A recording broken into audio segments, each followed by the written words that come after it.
Who let you guys in here? Hey, while you're here, how about you stay and listen to another episode of our Passion for Wrestling podcast? Today we have myself, Sluglord, my best friend, anarchist, Robbie Sekotz, man of 1,004 holds, finally joining us, and also Shockmaster. Now, Shockmaster, is it the size of the boat or is it the motion in the ocean? Size of the boat? Ooh, saucy. I like it. Robbie Sex, since our last podcast you advertised that sensual love of yours, how's that love life been treating you, bud? The same as it was last week. I'm still looking, but we'll see how things go, I guess. So in other words, drier than Gandhi's flip-flop. Pretty much, yeah. Let's try to turn that frown upside down. Man of 1,004 holds, how are you doing today? Very good, man. It doesn't matter how you're doing today! You sit your ass down, you goddamn jabroni! This ain't your time, you're the new guy! Do you know what? You just made the list. And now, on hiatus from last week, but finally back, my BFF, best fucking friend forever, OC! OC! Yo! What's up, man? What's up? Yeah, I'm right, you okay? That week off, I've never seen hair bounce back that quick. Your hair was a mess last time. Now, dear God, you could be chiseled out of frickin' marble by the Greeks. Well, that's some low quality marble then, isn't it? Don't you sell yourself short, friend, and don't you sell this episode short of the P4W podcast. On this episode of said podcast, you can expect some talk about Bullet Club drama. Speaking of drama, little Michael Elgin, New Japan talk. They're down under on a tour as we speak, and things are getting a little wild. Also, Raw and SmackDown combining in a Superstar Shakeup in the future, possibly. And also, speaking of WWE, what is going on with Big Cass? When can we expect him back? All of this and more on this episode of the P4W podcast. But before we get to all that action, guys, we have another new sponsor this week. Do we? Who's that? Yay. I mean, I better give. Yeah, you know what? I'm glad you mentioned that because it is one that is near and dear to my crotch. You are correct. And this is a new health clinic opened up by our very own Kane, the devil's favorite demon, for when it burns like hell. And it doesn't have to, okay? Go see Dr. Kane and he'll take care of that candy cane of yours because if it's red and white, hey, it's time to see him. Now, leading off the podcast today, guys, I want to chat a little bit about Bullet Club. Can I talk about Bullet Club for a second? Yes. There has been so much drama involved with this group lately, and it's led to some of the most exciting and more highly anticipated storylines in wrestling, if I'm going to be honest. Every time a new Being the Elite comes out, I'm looking to see what's happening with the group. It's tearing Marty apart. It's tearing the group apart, literally. We have Kenny taking the Bucks and Marty with him, and Cody seemingly siding with Hangman and the drug-free Bullet Club Bear. Cody tried to get everybody on the same page at the end of a recent event down under in front of the crowd, and as we saw, the Bucks and Marty rejected the offer, took off the Bullet Club is Fine t-shirts, left them in the ring, and left Cody, Hangman, and the drug-free Bear by themselves in the ring, just leading to much speculation. Bullet Club clearly isn't fine, even though we saw later on in the tour Kenny Omega showed up and tag teamed with them once again. And it's the first time, I believe, that we've seen it since the big shakeup at, I'm forgetting what the New Japan pay-per-view was called, but when him and Cody finally met head-to-head and he received the crossroads from him. So I have no idea what's going to happen here. It seems evident that the group is going to split up at some point. I'm a little surprised that Marty's teaming with Kenny and the Bucks. It seems in recent videos that he's been leaning more towards Cody. But, I mean, who knows what's going to happen in the future. What do you guys think? Is this something that's piquing your guys' interest as well, or am I alone in this?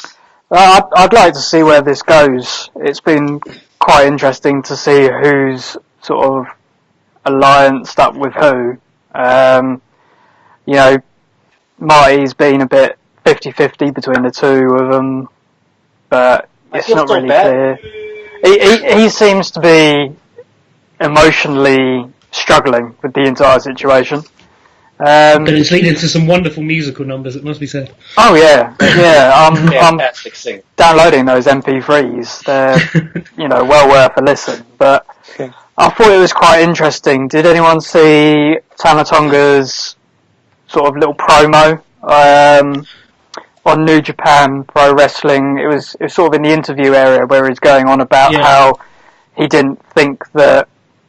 He was going on about how he doesn't follow who's trying to take charge at the minute. He doesn't have him as his backing and all this.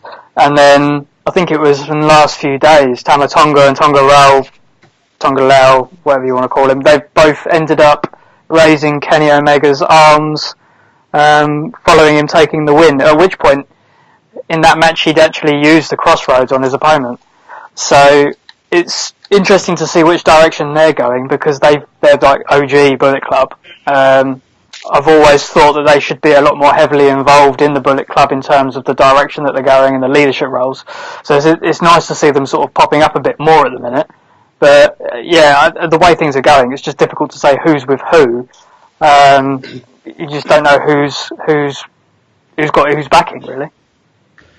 Well, I think from the basis of the Australia shows, both Australia shows had Kenny Omega teaming with major members of the Bullet Club. So last night, I think in Melbourne, he teamed with Tangaroa and Tama Tonga to the Gorillas of Destiny. And last night, in Sydney, he teamed with the Gorillas of Destiny again, Chase Owens, and Bad Luck Fale, and cut a promo at the end basically saying, my side of Bullet Club is fine. So obviously there's kind of been this split really where there's Bullet Club America and Bullet Club Japan. Since kind of Adam Cole was around really, they had like Bullet Club Japan with Bullet Club America with the Bucks and Adam Cole. And Adam Cole left and then Cody kind of replaced him in that role. And now it kind of it did seem when I saw Tama Tonga's promo that he was siding with neither of them, and I thought they would break off into their own faction. Fale, Tama Tonga, Roa, to Leo and Takahashi. But since then, obviously in Australia, it seems that they're siding now with Kenny Omega. Obviously, I think the Bucks would be as well. And then Marty's kind of torn up in the middle, so it could potentially leave Cody Rhodes, even though he effectively kicked Kenny Omega out of Bullet Club.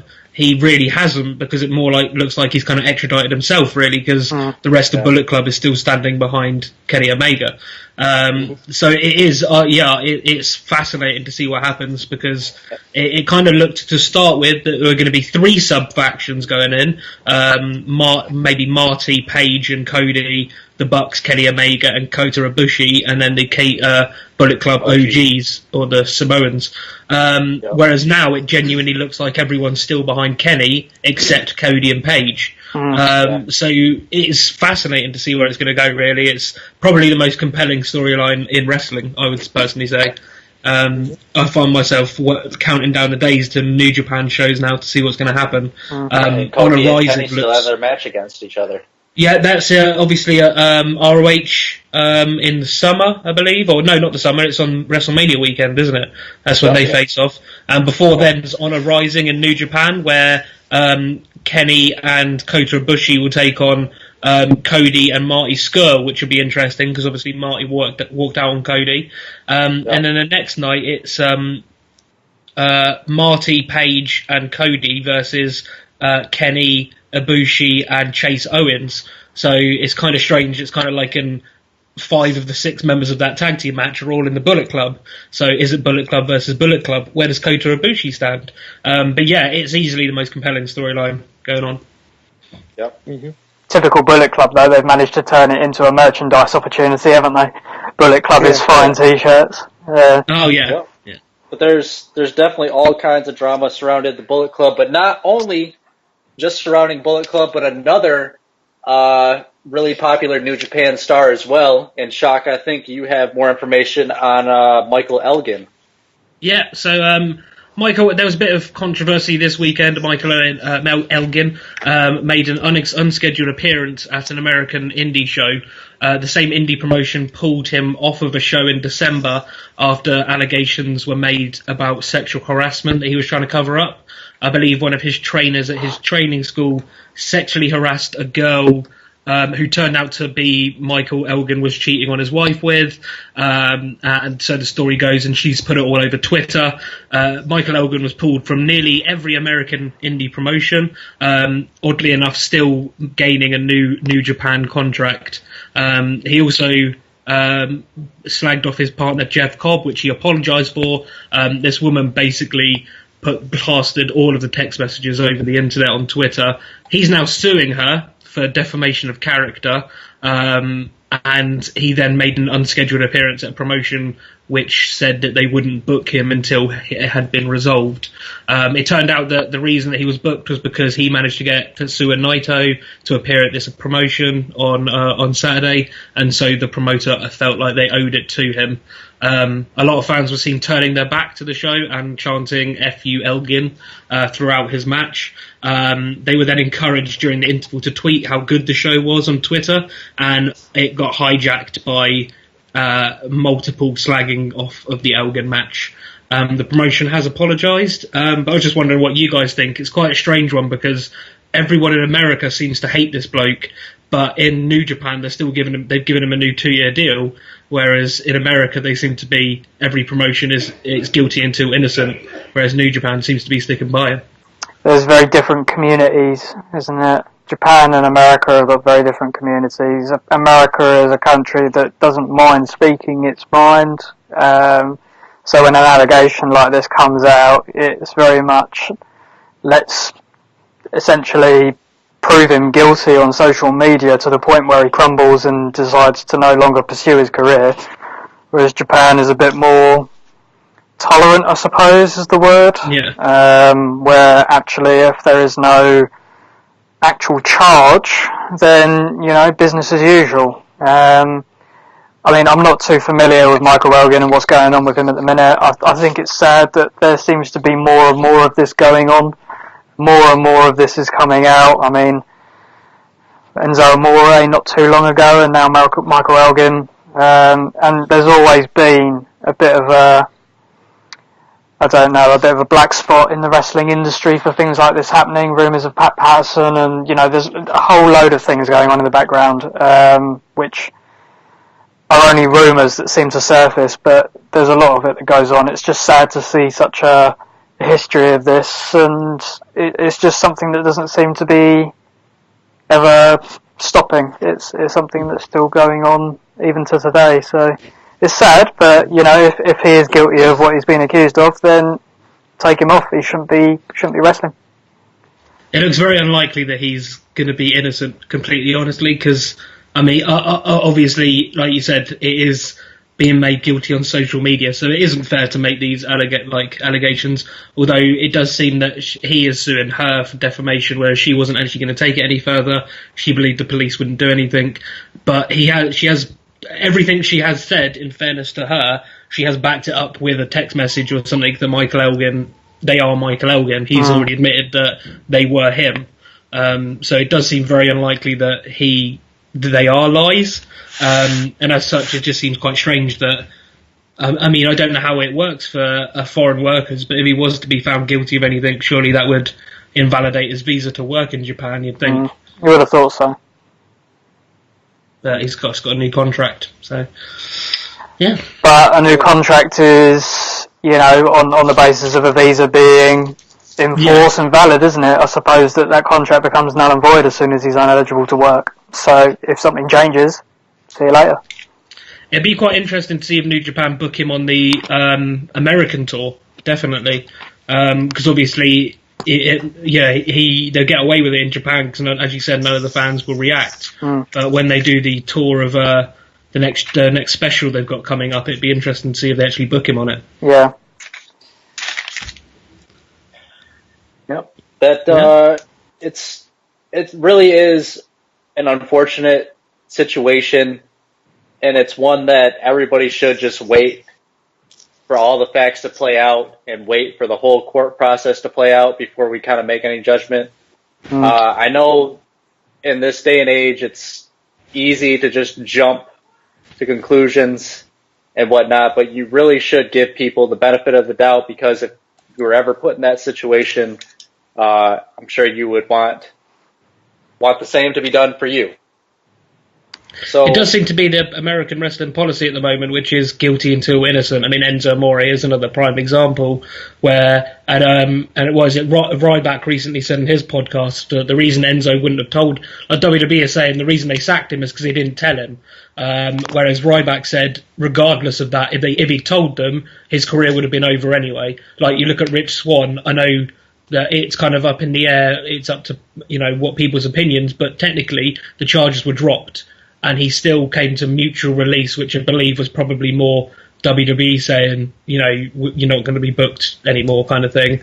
Take your release while you can get it and leave mutually. So people like him, Enzo Amore, and for instance Michael Elgin, it's all very much a case of being proved guilty on social media as opposed to being proved guilty in a court before a wrestling industry will turn their back on you. Yeah. So, like, the term, mutually agreed release basically is jump before you're pushed. Yeah, absolutely. I believe that's... He sort of saves face by saying, Rich Swann was never fired from WWE. Yeah. But that's the assumption. I mean, there's always a possibility that Rich Swann has said, after everything and the bad publicity, I just don't want to be seen on WWE television anymore. There's a possibility that that's a conversation that's taken place. It's unlikely. I see, but nobody knows. Very unlikely for a wrestler. It's unlikely, but nobody knows really what's gone on with the conversations. So, mutually agreed to leave could mean a number of things, but ultimately the likely story here is see you later. Yeah, I think WWE has a very strict policy because obviously they love this independent contractor term, which means basically if anything goes wrong, we can leave you high and dry, and there's no qualms on the business. I highly doubt Rich Swann got any support from lawyers or anything from the WWE, and it would all be off his own back. Unless your name's Stone Cold or Pat Patterson or John Cena, Razor Ramon, and you need rehab again, or again, absolutely. But either way, it'll be interesting to see how it all plays out and how different promotions treat the situation. But another promotion with a bunch of different situations developing of their own, more good situations, in fact, is WWE, with some talk about combining, or not even talk, but confirmed talk that they are going to be combining brands for pay-per-views moving forward. And plenty more news out of WWE, and I think OC has more on that, I believe. Yeah, so it's recently come out that following WrestleMania, all pay-per-views will be joint branded. I think this is a really good move for WWE because they've had some real difficulty in getting ticket sales for the pay-per-views for the last 12 to 24 months. This sort of thing is going to give pay-per-views enough of a bill to perhaps push ticket sales. So I definitely think it's the right move. There's also talk about them reducing the amount of pay-per-views for the year. So with there being... Finally, there's been so many over the last 12 months, but the reason for that is because they're both individually branded, aren't they? So they're trying to get as many pay-per-views out for both brands to make sure that people are following what's going on, the storylines, and getting the ticket sales. Finally, they've taken the hint. Actually, that's not going to be a beneficial move for them, and the right thing to do is to make them joint branded again. So, following WrestleMania, we will see that There's also talk of, I think that we're going to talk about this a little bit further down the line, but of a potential Superstar Shakeup come May around Backlash time. So not only will we see a better bill for the pay-per-views, but we're going to see a more combination of matches for the last sort of 12 months with the rosters sticking the way that they are. We're seeing a lot of similar matches happen again and again and again. So this will give it a little bit of a refresh and a little bit of a boost to actually draw the crowd in again. What do you guys think? So I guess one thing I'm looking forward to with this potential Superstar Shakeup is hopefully there'll be some call-ups as well. I think there's a few people down in NXT who do deserve to make the jump up. Hopefully Sanity. Hopefully Authors of Pain. I mean, the Raw Tag Team division at the moment is in shambles. Yeah. I mean, you know, you have two people who at one point were mid-carders in Sheamus and Cesaro, who are now your best tag team. Recently they've been in a feud with Ambrose and Rollins, who are two of your main eventers. So your tag team title scene was consisted of two, made together tag teams of single stars. Like, there is not a solid, the Bar is now a solid tag team, but apart from the Revival, you haven't really got a tag team on Raw. The thing is with the Bar is how much longer have the Bar got with Sheamus's neck injury? Because, that's another point. You know, there's a big risk here that Sheamus is going to have to retire in the coming months because of the severity of his neck injury. You know, that brings the Bar to an end. So, again, there's another tag team down. And it's like I mentioned, Jameson, they've got the Revival, but they have done so little with them that I know they've been injured and things, but they haven't been made to be a big deal. They're not credible contenders. Their form from since they've gone up to NXT is completely depleted. But they've not had the chance to do anything with them, have they? Because as soon as they start a storyline, they get injured, and then they go off for a number of months. There is that. Back. You can't give it all to WWE poor creative, but they haven't, as you mentioned, done anything with the tag team division at all. No. I mean, like you said, they had Rollins and Ambrose thrown together, and then as soon as Ambrose was injured, they just replaced him with Jason Jordan and had them win the titles again. But unfortunately, this isn't a one-off story for WWE creative, especially on the Raw team, because beginning of last year, we saw exactly the same thing with the New Day. So this isn't a one-off. No. It's happened again and again and again. Creative are really struggling to utilise the tag division at the minute, and they really need to shake things up. And until they do, this is going to go on and on and on, and it's just going to cause the tag division to absolutely plummet even lower than it is at the minute. Yeah.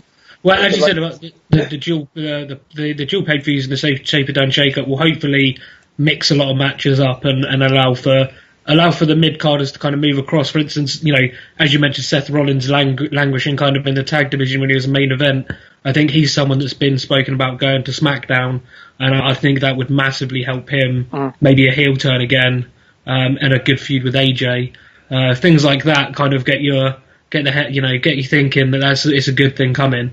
The pay-per-view thing is the best thing they could ever done because there was so many mediocre pay-per-views. There was more bad than good on every pay-per-view last year, and then it made you not be as excited for things like SummerSlam, which is always a good pay-per-view, but because you've watched so much crap for months, you're not that excited for it, and it's been oversaturated.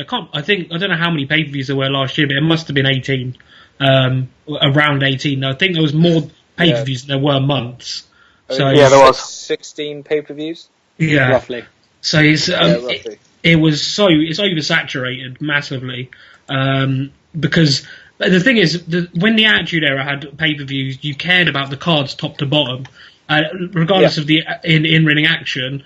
But now they don't give you enough investment into the bottom characters. So then they're doing a SmackDown pay-per-view and they're throwing together 3 or 4 matches of the card that have got 1 week of build. Like, you don't ever see the fashion police on SmackDown. They're doing a backstage segment, but every pay-per-view they come out and have a squash match. And you're meant to care about this. And it's like, it's just, there's nothing to care about. Well, just to give you some context, 2013 had 12 pay-per-views, 14 had 12 pay-per-views, 15 had 13 pay-per-views, 2016 had 15, 2017 had 16, and 2018 has currently got 11 confirmed. So, that's less than the usual 12 that we would expect. I'm sure they will announce more down the line, but 15 and 16 is just way too many for the year because, people, first of all, can't afford to watch more than one pay-per-view per month when you're buying them every month. Whoa. $9.99. $9.99 on the WWE network, but that's not the only way you can get your pay-per-views, is it? You can get your pay-per-views through Sky as well, for example. In fairness, OC, you still can buy pay-per-views through Sky at £15 a pay-per-view. Exactly. If you're paying £15 a pay-per-view and you're not getting the WWE network for $9.99 a month, there are mental problems you must have. Absolutely. But for people who don't have internet, bit of a strange one in this day and age. They do rely on their usual tally pay-per-views, but, that is an expensive year when you've got 15, 16 pay-per-views. It's a lot of money. And not worth it. And not worth it with the quality. Yeah, glorified episodes of SmackDown, really, the SmackDown pay-per-views are. Number of pay-per-views is... Go ahead, Rob. I was going to say, other than Money in the Bank, none of them really stood out. Survivor Series, and that was a joint one. Yeah, I'm just looking at the list now. They put random ones in. Great Balls of Fire. What was that? I can't even remember the. That's already been cancelled. That's that and Joe Mercy. Lesnar. That sounds like something you need to go to Kane's sexual health clinic about. I mean, it's just not. That's not a pay-per-view, is it? I mean, hey. Don't take a number and get in line, brother. Don't take a number and get in line. Great Balls of Fire has been cancelled. So that's one that's been removed. The other one was No Mercy. Vince seems to really hate the name No Mercy, as every time there's ever a pay-per-view cancelled, it's always No Mercy. I think it's been cancelled and brought back 3 times now. Yeah. Going back to Great Balls of Fire, 1, terrible name. 2, they literally made the logo look like a penis. Yep. They really did, yeah. And the promo where they had all the wrestlers singing Great Balls of Fire was the cringiest promo for a pay-per-view ever. However, back to the 90s. It did give me one of the best moments on Talking Smack when Daniel Bryan decided to completely obliterate the name. That was a fantastic segment. I would highly recommend anyone go watch that if they haven't seen that. Yeah, not a big D. Bryan fan. No. I will get hate for saying that. That's understandable, but it was a very entertaining segment. Well, it's probably one of the reasons Talking Smack got cancelled, isn't it? Yeah. Being able to talk out against the company on the company's platform, and being paid for it. Oh, too much creative freedom. Talking Smack was. It worked for Miz though. Yeah. Now, Rob. Yeah. Who, if they do, assume that the Superstar Shakeup is going to happen. Yeah. Who do you think needs a brand switch and could benefit the most out of it? After that. I think you'll all be shocked, but Finn Balor. You know he would? He needs to go to SmackDown. I am not a big fan of Finn at all. And other than him being with Gallows and Anderson, he had done nothing. He done the thing with Bray Wyatt in drag. So it didn't really play out well. Yeah, I would send all 3 of them over there. With AJ Styles? With AJ Styles and SmackDown? With AJ Styles, yeah. See, I would have agreed with you before he reunited with Gallows and Anderson. Before then, I think SmackDown would have been the right move for him. But now... Well, I said on this podcast about the Royal Rumble predictions, I wanted him to win, take the club over, and go to SmackDown and challenge AJ. Gatorade. Yeah, I mean, I'm not a big fan of Finn, but I feel like he can. And I'll tell you what as well, Kurt Hawkins, swapping him over. Generally, he needs swapping him to job on another show. We would also like to shout out the other sponsor of this podcast, marijuana, clearly. Gang, look, boy.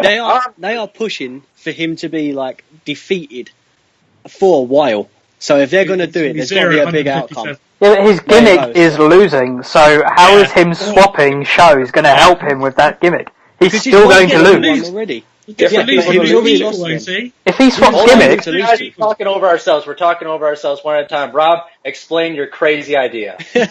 So basically, give him someone else to lose to, but start making it more convincing. 'Cause, I mean, he's quite light anyway. Kurt Hawkins. No, but who would he lose to him? Who? Oh, whoever. I don't care. He could lose to the damn ref for all I care. He just needs to he could lose to lose. the ref on the show he's currently on. Who would you have Kurt Hawkins' first win be against? Oh, that's a good question. I don't even know what brand he's on. I don't either. I was trying to think of that. Who would? I don't know. That's a good question, actually. And it have to be like a shock victory as well. I don't want to say like Braun Strowman, but a mega name. Like, He's been there, done that though. Brock Lesnar at WrestleMania. Aaron Brock Lesnar at WrestleMania. But I think it'd have to. But what That's a good brand show. He's currently on Raw, but the only way that this streak could get any worse is if someone from the women's division come out and challenged him and put him on his ass. Oh yeah, Asuka. Imagine that. That'd be good. That's not going to be a challenge, is it? She'll do him within 30 seconds. Ronda Rousey, have it Ronda. No, I I mean, mean, you could use Ronda. No, here's what'll happen. Ronda will come out. She'll be talking to the crowd. He's going to come out, interrupt her, and talk about how she's there to steal his shine or something like that. And he's going to talk about it's his moment, it's his time, and then she's just going to fucking put him in an armbar and snap his shit. And Do you know actually what I'd like? How I'd like him to end it is in the Andre the Giant Battle Royal. They have Goldberg come out because Kurt Hawkins tweeted yesterday he was 157-0 and he was going to have an autobiography called The Reverse Goldberg Story. And I was thinking what they could do is end the streak and the Andre the Giant Battle Royal, have Goldberg come out, have Hawkins and Goldberg be the last two, and have Hawkins eliminate Goldberg. But then would that count as an official win? Because it isn't normally pinfall or submission, right? Who cares? He won the Andre the Giant Battle Royal. I'll count Yes, it. because that's brilliant for other people. Exactly. It doesn't matter. But I think it has to be a shock factor. Even if, for example, someone like Dean Ambrose is like, you expect Ambrose to win, and even if it's something like a cheeky roll up, pulls the tights. But I think that could elevate him because look at Heath Slater. He was a bona fide jobber, and then it took him long enough. Yeah, but he does it in a good way. Like he has merch. He's got kids, damn it. He's got kids. You know, but I think someone. I want to like Hawkins. I just don't like him. When they first brought him out on SmackDown with a face to facts, and he was I liked the gimmick, and then it just sort of went downhill straight away. I think build him up, and then have him all of a sudden be beaten all this time, then have an odd undefeated streak. So he goes from losing all the time to all of a sudden winning, and then that builds him up. I think it could work wonders for him. I think though, if he's going to beat someone, it needs to be someone who can react in such a way of the person that's really coming to mind is Jericho. Yeah, someone like Jericho. If he just suddenly got beat by someone who has no business beating him, Jericho would react in like the perfect way. Yeah, it wouldn't make him look bad. I tell you what, you could have used Matt Hardy, and that would have been the reason to turn him broken. Where is that storyline gone? Woken Matt Hardy. Well, there was one thing that you touched on during that ridiculous rant about Kurt Hawkins. Right. And that was the Andre the Giant Memorial Battle Royal. Mm-hmm. Some of our admins have speculated that we might see Big Cass return around then and win it. And I know that Jameson has a take on that. So Jameson, which admins have speculated that Big Cass is going to return and win, by the way? Well, it was just basically it was just a call. Like I thought, there's a lot of talk about him coming back now, and I know that WWE is really, really big on him. Like Vince loves him, loves his big men, and he was going to push him hugely after the Enzo feud that obviously got cut short. They don't do much with the Andre the Giant Battle Royal. It just, for me, made sense that he made a big return at Mania, and that would be Vince's way of immediate push, really. You've come out with some gems in the past, haven't you? But that one tops it. Mate, what do you think? What do you think, Jameson? So, if anybody, how would you have him come back? What, Cass? Yeah, how would you have him return? Come back as not even announced, just suddenly walk out with Carmella on SmackDown. So one, he's not with her though. To see him. Yeah, they broke up. Oh, yeah, they are. And There this is goes why that we have one. Jameson on the podcast. Listen to me. I mean, the only way I can see Cass returning and having an impact is very much the same way that Seth Rollins did and attacked Roman Reigns, because that was a show-stopping return. Now, if Cass could do something like that, that would solidify him as a genuine threat and a main eventer, because of the shock you agree with factor that, behind Jameson? it. So, I do have a theory that Balor has beaten Miz at WrestleMania for the IC title. Yeah, I agree with that. So, next night on Raw after Mania, if you're going to have Cass make an impact, comes out, takes out Balor. Balor's got Anderson and Gallows with him. Cass takes out all three. Goes straight into a feud with Balor for the IC title. Has looked strong on his return by taking out three people. Does he beat Balor for the title? Makes him look big man. Makes him look strong. And he goes against Balor for the title. I'd let Balor win the feud and let Balor keep the title. But having Cass come back, take out somebody that everybody loves, you're a heel straight away. So You look good. I can already see something down the line, and I hope they don't rush to it. But the eventual Big Cass Braun Strowman match. yeah. Well, now he's kind of gone semi-face. But I've got a question for you then, Jameson. If not that Cass idea, who for the Andre the Giant Battle Royal? So I have two theories. If somebody is going to return and win the Battle Royal, it's going to be Jeff Hardy. Ooh, okay. Good shout. So Jeff is due back soon. Yeah. If anybody's going to shock return in the Battle Royal and win it, it'll be Jeff Hardy. Fair play to that. I think the person who is winning the Battle Royal this year is Elias. Yeah. Okay, yeah. So Just Elias currently going into Mania doesn't really have a story. Mm. So he's currently in and around the main event. He's had some matches with Cena, but Cena's possibly facing The Undertaker. Elias isn't winning the Chamber because Roman is going to. I don't see Elias versus Braun as a WrestleMania match. Not a draw. So I think what they're going to do is have Elias win the Battle Royal. It's a big WrestleMania moment for him, which the way that he's come up from NXT, he was okay in NXT. When he came up to Raw, I thought it's a really weird call-up. Oh, yeah. And he's easily became one of the best things on the whole show.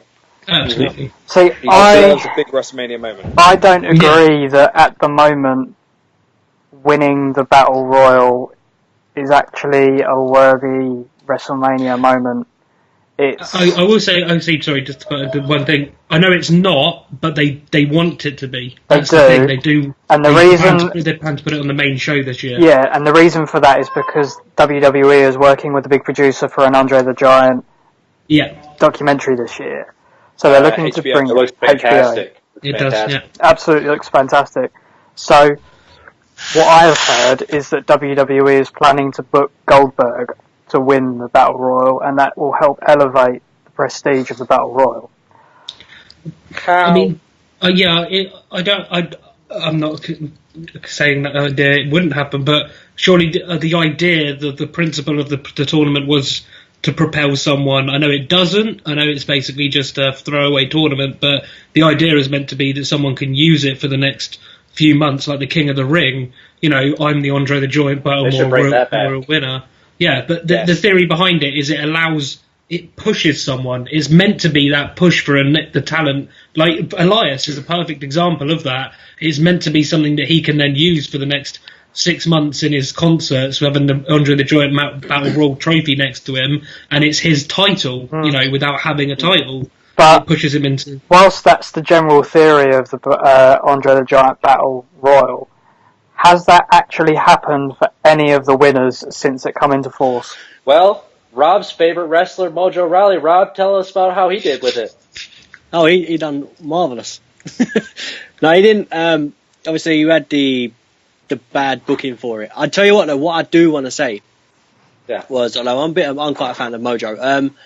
Whoever wins the Battle Royal, I feel like the next pay-per-view Raw or SmackDown, whoever wins it, whatever superstar it is on either show, should instantly get a title match on the next pay-per-view, because then they've got a full month to then build from Andre the Giant Memorial Battle Royal winner.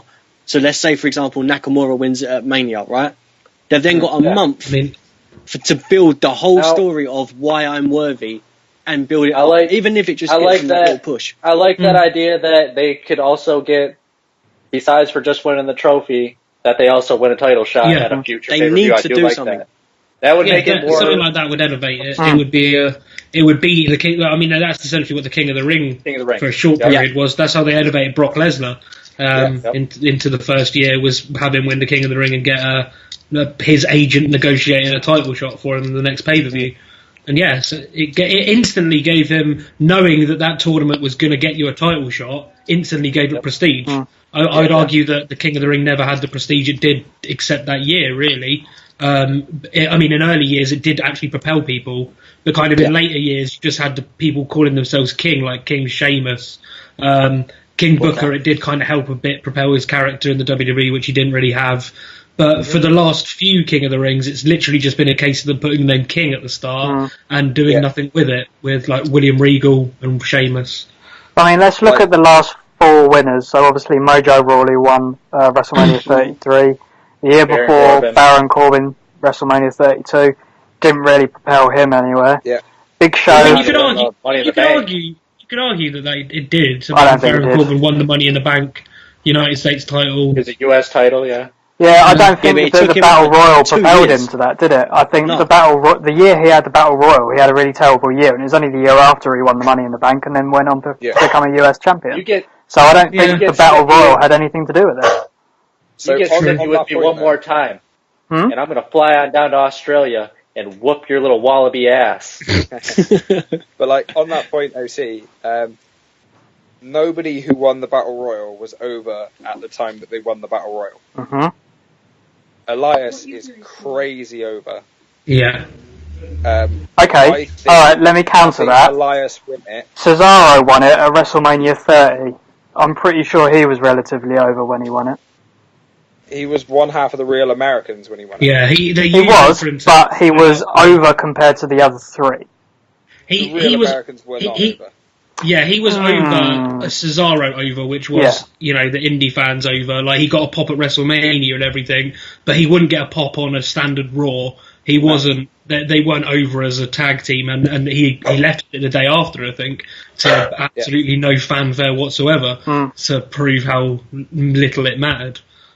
So, like, as I was saying, obviously, Elias is over. I think having Elias win it while he's this over, he has no big storyline going into WrestleMania, and what I think is having him win it while he is this over, having him, as Shock said, do his concerts with the trophy sat there, it will bring more prestige to the trophy and to the Battle Royal than any previous winner will. Yeah.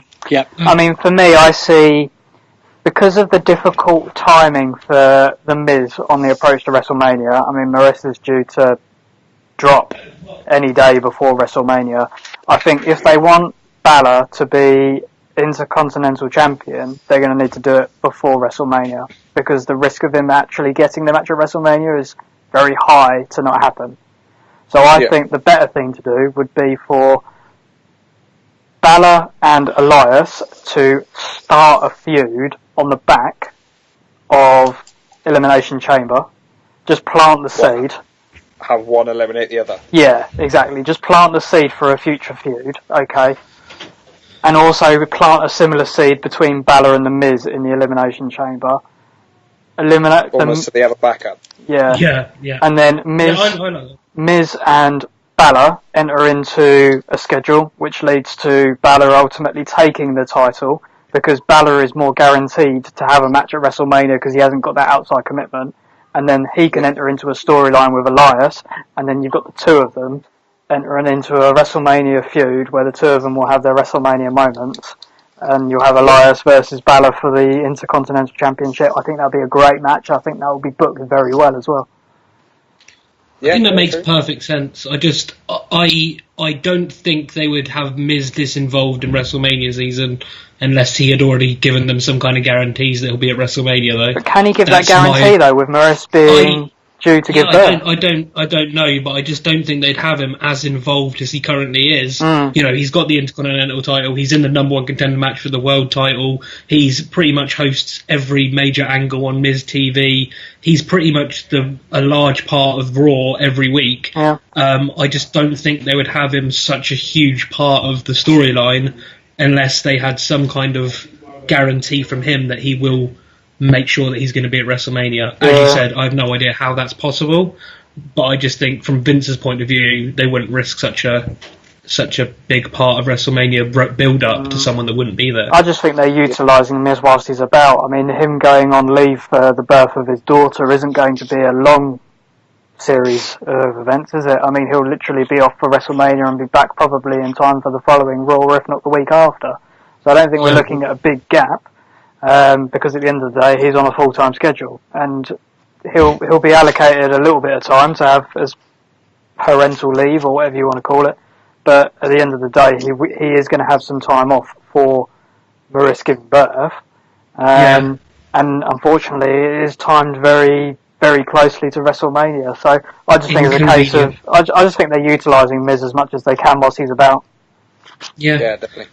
So shame on him for having a family. I know, having families around wrestling, it's just shame all around. God damn them. Well, guys, anybody else have any other topics that you'd like to touch on while we're all here together? I got one more for you. So, this past week, Thursday of this week just gone, marks the 14th anniversary of Eddie Guerrero beating Brock Lesnar at No Way Out for the WWE Championship. It's no secret that Eddie Guerrero is my favourite of all time. Always has been. I can tell by your hashtag. Yeah, back on my hashtag, of course. Jericho's a close second, alright? I will put you in an armbar. Come do it, boy. I got Piper over here. Get your ass beat. So my point is, obviously Brock Lesnar at that time was built pretty much the same way he is right now. Like a brick shithouse. Unstoppable beast. He had beaten The Rock for his first WWE title. He had nearly killed himself at WrestleMania and still managed to beat Angle. He had retired Hulk Hogan and bloodied him. And then you had someone the stature of Eddie Guerrero who had beat him for the WWE title. There was shenanigans. It's Eddie Guerrero. It's expected. So my point is, would you ever see something like that happen with someone like a Brock Lesnar in this day and age? No. I think it's too damaging to the WWE, in their opinion. I think, like you said, it's one of the a great moment in wrestling. The emotion behind it, I think it's the most emotion I've ever seen Michael Cole put on the mic, and that the announce team, everything was perfect. It was, it was one of the best things because it was so. Even though Brock, obviously, the next month he was leaving, at the time it was so unexpected that he would do it, and I don't think WWE would ever make a risk like that.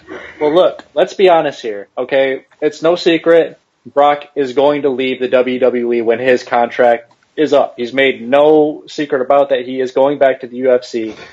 So he's eventually going to have to drop that Universal title to somebody. Would Finn Balor beating him be of the same type of stature? I think Seth Rollins. It would be a similar stature for Finn Balor to do it. I just don't think they would pull the plug on that. I think it's going to be Roman Reigns. It's going to be a safe bet. The only way I see Balor winning against Brock Lesnar is if there's interference from Gallows and Anderson and he's in his demon gimmick. The only way I see it happening. I don't see it happening on a one-on-one basis or even as just Demon on his own. I just don't see it happening. I don't think there'd be interference with the Demon. I don't think they'd cheapen the Demon. No. I don't think they would either, but that's the only logical way I can see it happening. You know, Yeah. if you see what I mean. I'm not saying that that's what would Yeah, no, I happen get you. because they would We don't protect the operate on dominant logic, female. baby. We operate on magic. Wingardium Leviosa. Dark arts, baby. Yeah, no, I agree with that. I About the think dark arts? Yeah. I think Finn Balor would be the stature of Eddie Guerrero, but I just don't think that they would ever pull the plug on it without interference. I mean, in my opinion, they had the opportunity because the match he had with AJ was arguably Brock Lesnar's best match in this period of his WWE career, and and even at non-title, they didn't have AJ pull out the win then. That would have been the perfect opportunity to have that moment with a smaller wrestler going over Brock, and they didn't pull the plug on it. AJ or Finn would be a good shout, but that I wouldn't is compare anticipating AJ. that Brock. That's fair, but I just think, would Brock be willing to work the same way with Finn as he did with AJ? Because he clearly liked AJ a lot. I don't think he would because although in ring they have there are obviously clear differences. Finn Balor in a weight class is still considered to be a cruiserweight. AJ, on the other hand, isn't. AJ is technically a heavyweight contender. Yeah, that's a very good point. Is that I think Brock Lesnar always has this thing about realism, doesn't he? He doesn't want to, nowadays, because of his reputation, because of the UFC, he doesn't want to be made to look weak. And I think what you saw with AJ was him give as much leeway as he'd ever give in this day and age to someone to make them look good. I think you're completely dead on with Finn Balor. He probably wouldn't go that far to have a guy that would weigh 190 pounds. That's fair. And AJ is, he's undeniable. I mean, anybody, even or just like a casual wrestling fan or somebody that doesn't or hasn't watched in years can watch a recent AJ Styles match and recognize the amount of talent that's there. It's just, yeah. I mean, he's got something about him. He is phenomenal. Yeah. He is. Yeah, it's not just a pun. Pun well and truly intended. I don't know who it was, but someone in one of the chats the other day said that he could make a match with a broom look good, and that was you, was it? That was me. That was Jameson, and there's some truth to that. There is some real truth to that statement that he has the capabilities of drawing out the best quality matches out of any superstar. He really does. Is it true that you once disguised a broom as your date for a school dance, Jameson? No. I have nothing to do with a broom. OC, on the other hand, rode one to this podcast. OC knows about that, about just mopping with that mop on top, boy. It's not such a mop anymore, man. It's got a little bit left length now, but you could wax a floor with that mop, boy. Why are you waxing floors with mops, mate? I mean, that's just not what you use a mop for. Yeah, you wax floors with mops. Are you kidding me? No, you don't. Yeah, you do. Karate Kid does not use a mop to do the car, this past weekend. You mop a floor. You use it to clean a floor with water. You don't wax a floor. Okay, you know what? This is not passion for mopping. This is passion for wrestling. Damn it. We're going to stick to the wrestling. Let's take it back.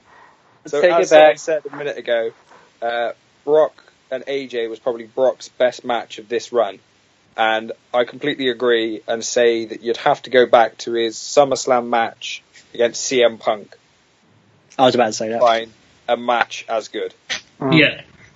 And that's right, CM Punk. I will get hated for using the Punk word. I did think that Brock put on a good match in that Fatal 4-Way, though. I thought that was quite a good match. What was it? Samoa Joe, Braun Strowman, Brock Lesnar, and Roman Reigns. I thought that was a good match. Better quality out of Brock Lesnar than perhaps some of his others in this last run. The fact that Brock was taken away on a stretcher at one point was weird to see. It was. But it was sold in the right direction, as far as I'm concerned. Oh, it was perfect. Yeah. Either way, it'll be interesting to see what his last few months in WWE are like. It'll be interesting to see what happens with Paul. I mean, do we definitely think he's going then? Does everyone agree? I've actually heard that Heyman afterwards.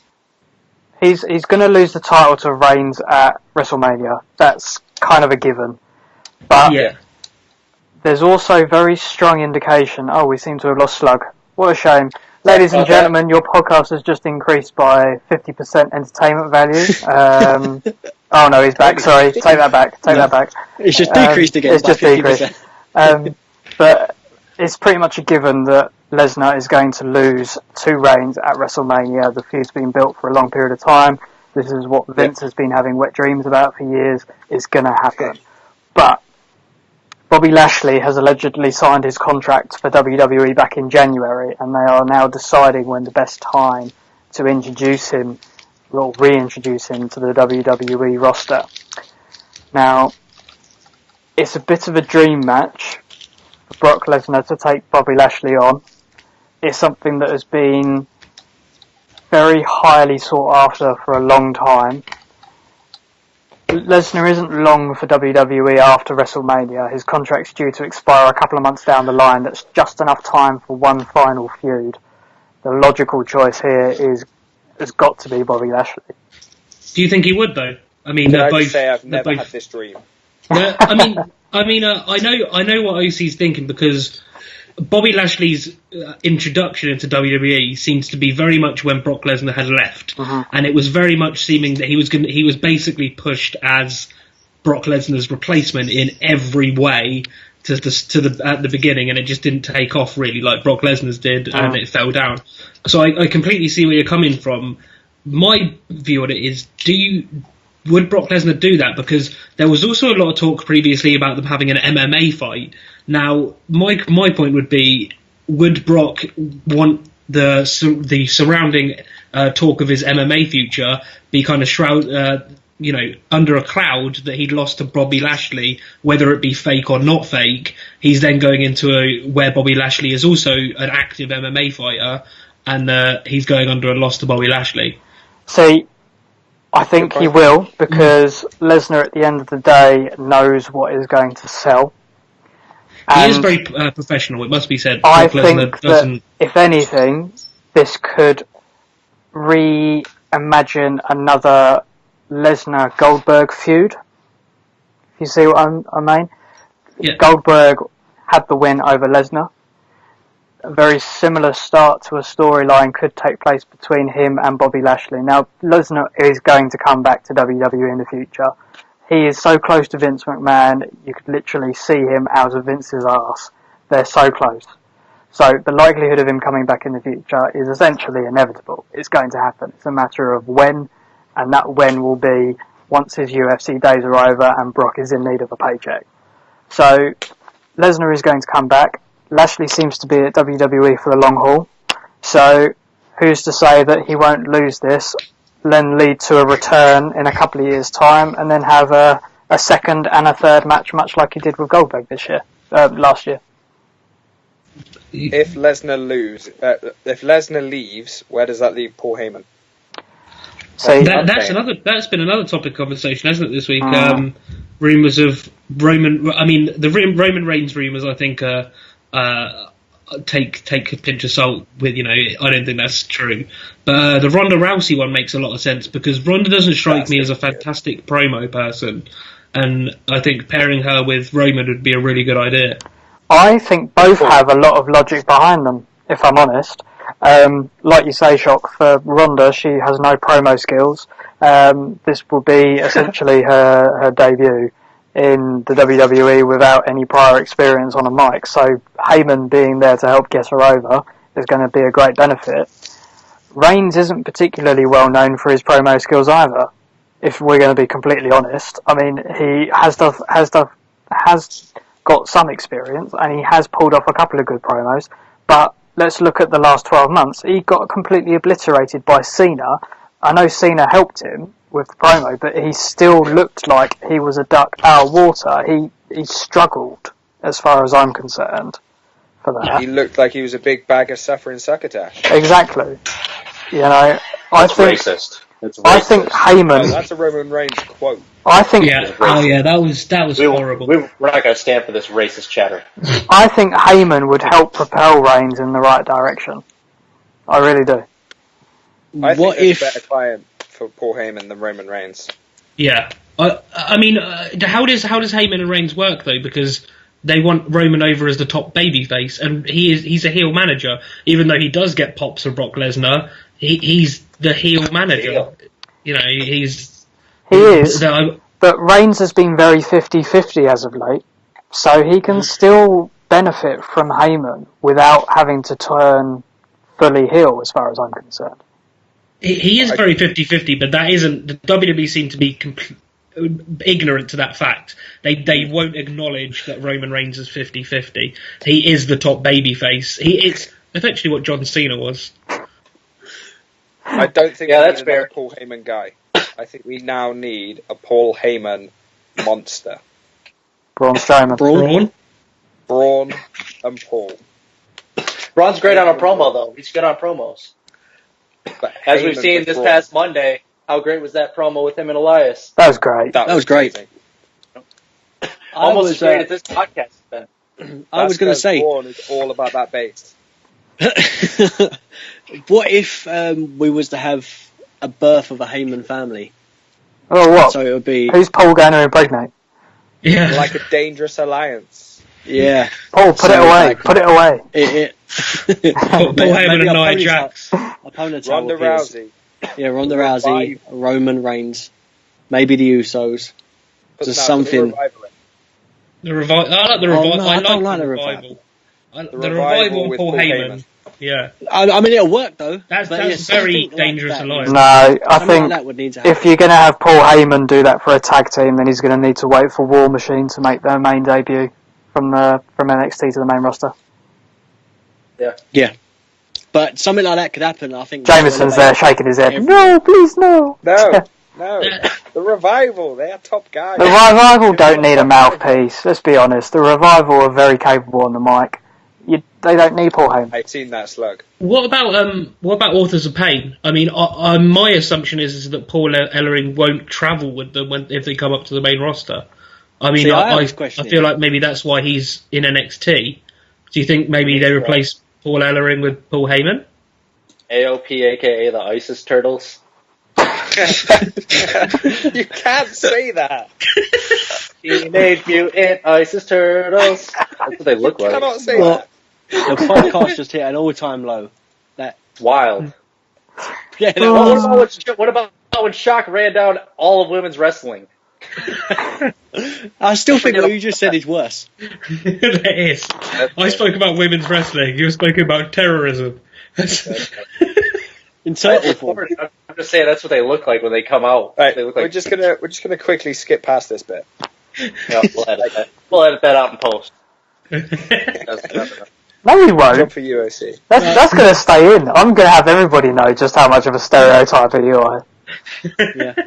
Filth. So, we don't reckon Paul Ellering will travel with the Authors of Pain. My theory is that he's not. I mean, he hasn't been on the road for years. So do you not think he's only? I honestly don't know his deal with the Authors of Pain or NXT. I kind of assumed it was because he's around the Orlando area and he's doing something for Triple H in the Performance Center, and it's just taken off. And I assumed that Paul Ellering won't go back on the road with AOP. Will AOP be AOP without him? I mean, I don't think they will. What does he do? He kind of points forward and lets them walk forward to the ring. But he is... That's the genius of it. He is the Paul Heyman to Brock Lesnar. You know, he has that relationship with AOP. Yeah. I know what you mean. So, As long as he doesn't find that bloody dummy, we do not need to see Rocco. but yeah, Sorry. I noticed I said dummy and slug looked. I think it'd be a good idea to have AOP debut, have some kind of thing writing off Paul Ellering and them siding with Paul Heyman, possibly. In my opinion, they need a manager if they're going to get called up. So if Paul Ellering isn't doing it, they need someone to be their mouthpiece. Mm-hmm. Fair play to that. They could have a string of losses as they leave NXT, and they could blame him, and then Paul Heyman could come in, hand him his card, and say, "Hey, I can take you to the next level," and then that would make sense. They would fire him and move on to the next advocate, and I could definitely see that happening. Yeah. Well, there's that, or I hear Enzo Amore is pretty free at the minute, so there's an alternative. in case AOP are listening, Maybe they get a female valet. They're going to call you then, Slug. Well, I was. Oh, no, Lana, but I'm all 100% Kilbasa over here. Voila. Lana? You said Lana? But yes, say that. on that note, does anybody else have any topics that they would like to cover, or do you guys want to call it a wrap on this podcast? I think we'll call it for a wrap because we could talk for hours, but you know, We could. we could talk for hours, and we can still only see half of Rob's head. yeah. Yep, that's fair. And the listeners, unfortunately, can't see any of this, but you can hear it across numerous platforms. OC, go ahead and let the people know where they can find the podcast for future reference. Absolutely. So you will be able to find it on YouTube, on our YouTube channel, which is Passion for Wrestling. You'll also be able to find it on our SoundCloud account, and also find it on the Apple Podcast account. And I believe anywhere else that uses Apple's database for podcasts, you'll be able to find it as well. Mm-hmm. And you know, I'm curious because I use a lot of different social media platforms daily. Now, what if I'm on like Twitter or Instagram or Facebook? Would I be able to find you guys across all platforms? You absolutely would. So, Wow. for those of you who would like to follow us on Facebook, we do have our main Facebook page, which is facebook.com/P4 Wrestling. We also have the Wolfpack page now, which is P4W_Wolfpack.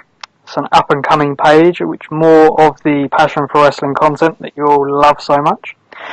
We do also have the Twitter account, which is, I believe, let me just double check that one because I want to make sure I get it right, which is at P4W Wolfpack. And we also have the Instagram page, which is P4W_Wolfpack. So there's a lot of channels for you to follow. Make sure you like, subscribe, and add all of them. We also have that sensual love courtesy of Robbie Sex. I'd like to also point that out.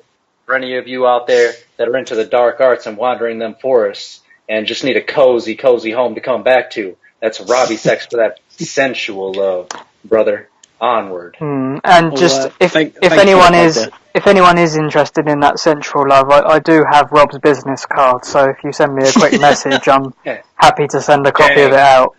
Gang, boy. You can also be found at your local Kane's sex clinic, I hear, as well. Yeah, Regular yeah. bears. And lots of telephone booths as well. I think there's business cards stuck up on the wall in there as well. So check your telephone boxes, you'll find something. If you I do would want like one, to OC thank- will magic one across to you with one flick of his wand. Yes, he will. I would like to thank all of you guys for being here today. Thank you, Anarchist. We do hope to see you on all of the podcasts from now on. Hopefully you don't get punished to that cupboard underneath staircase anymore. I'm not even going to Also, acknowledge as I that. said, sensual love, Robbie Sex. Jameson, thank you for your first ever appearance on the podcast. And as usual, Shockmaster, hope to see you on all the future podcasts with all those hot takes. that's the enthusiasm we love and I need. guess we can finally get to it. Jameson, why don't you share your special announcement?